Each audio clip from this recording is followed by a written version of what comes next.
ನಮಸ್ಕಾರ. ನಾನಿವತ್ತು ಒಂದು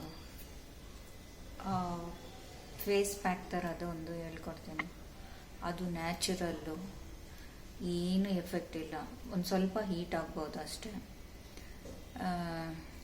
ನಮ್ಮ ಸ್ಕಿನ್ನು ತುಂಬ ಚೆನ್ನಾಗಾಗುತ್ತೆ. ಮೊಡವೆಗಳಿದ್ರೆ ಹೋಗುತ್ತೆ, ಕಲೆಗಳಿದ್ರೆ ಹೋಗುತ್ತೆ, ಮುಖದಲ್ಲಿರೋ ಹೇರ್ಸ್ ಎಲ್ಲ ಕ್ಲೀನಾಗಿ ಹೋಗುತ್ತೆ.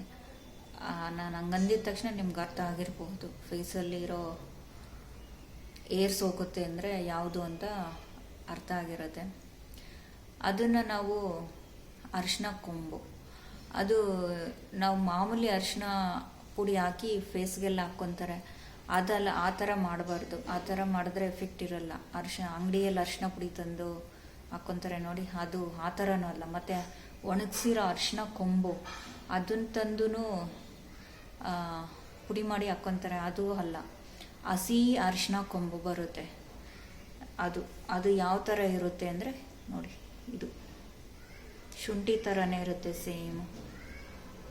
ಇದನ್ನು ಯಾವ ರೀತಿ ಹಚ್ಕೊಳ್ಬೇಕು ಅನ್ನೋದು ತೋರಿಸ್ತೀನಿ. ಇದು ಮಾಡಿ ಹಚ್ಕೊಂಡ್ರೆ ಏರ್ಸ್ ಹೋಗೋದು. ನಾವು ಅಂಗಡಿಯಲ್ಲಿ ತರೋ ಅರಿಶಿನ ಪುಡಿ ಅದರಿಂದ ಏನೂ ಯೂಸ್ ಇಲ್ಲ. ನೋಡಿ ಯಾವ ಥರ ಅಂತ.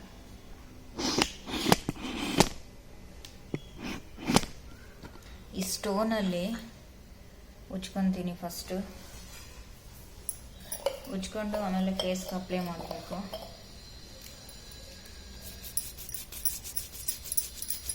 ನೋಡಿ ಕಲರ್.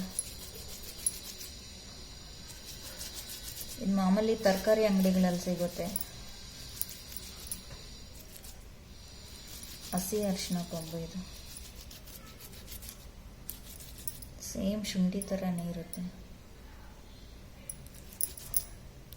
ನನಗೂ ಗೊತ್ತಿರಲಿಲ್ಲ, ನಾನು ಶುಂಠಿ ಅಂದ್ಕೊಂಡಿದ್ದೆ. ಆಮೇಲೆ ಕೇಳಿದ್ದಕ್ಕೆ ಅವರೇ ಹೇಳಿದ್ರು. ಆಮೇಲೆ ಬರ್ತಾ ಬರ್ತಾ ಗೊತ್ತಾಯಿತು ನನಗೂ.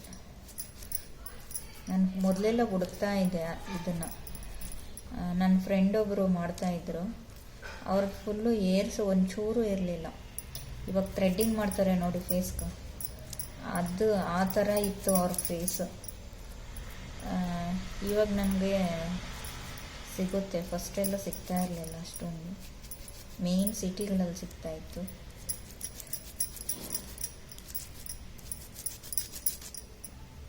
ಚೆನ್ನಾಗಿ ಉಜ್ಜಿ ಅಪ್ಲೈ ಮಾಡಬೇಕು ಫೇಸ್ಗೆ.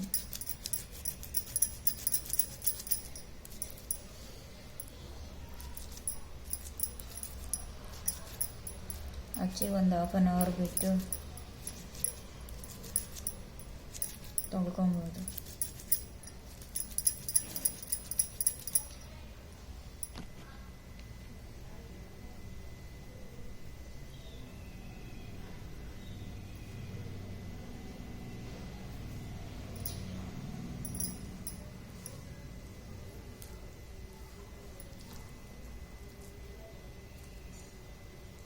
ಇದು ತುಂಬ ಹೀಟು ಬಾಡಿಗೆ.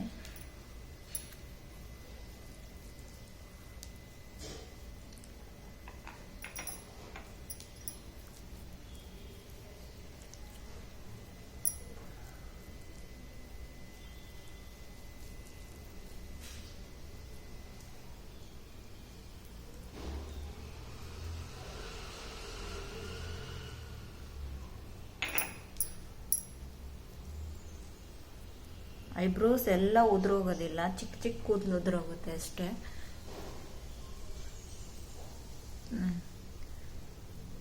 ಜಾಸ್ತಿ ಇಟ್ಟರೆ ಅದು ಹೋಗ್ಬಿಡುತ್ತೆ. ಯಾವಾಗಲೂ ಒಂದು ಸತಿ ಇಕ್ಕೋದು, ವಾರಕ್ಕೆ 2 ಸತಿ ಆ ಥರ ಇಕ್ಕರೆ ಸಾಕು. ಇಲ್ಲೆಲ್ಲ ಅಪ್ಲೈ ಮಾಡಿ, ಇಲ್ಲಾಂದರೆ ಫೇಸ್ ಒಂದು ಕಲರ್ ಆಗಿಬಿಡುತ್ತೆ, ನೆಕ್ ಒಂದು ಕಲರ್ ಆಗಿಬಿಡುತ್ತೆ.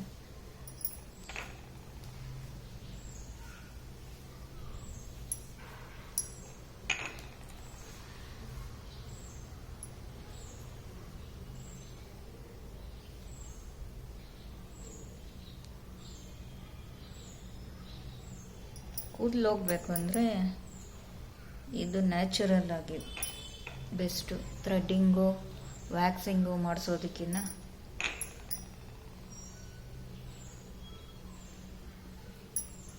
ಹಾಫ್ ಆನ್ ಅವರ್ ಬಿಟ್ಟು ಆಮೇಲೆ ಫೇಸ್ ವಾಶ್ ಮಾಡ್ಕೊಳ್ಳಿ.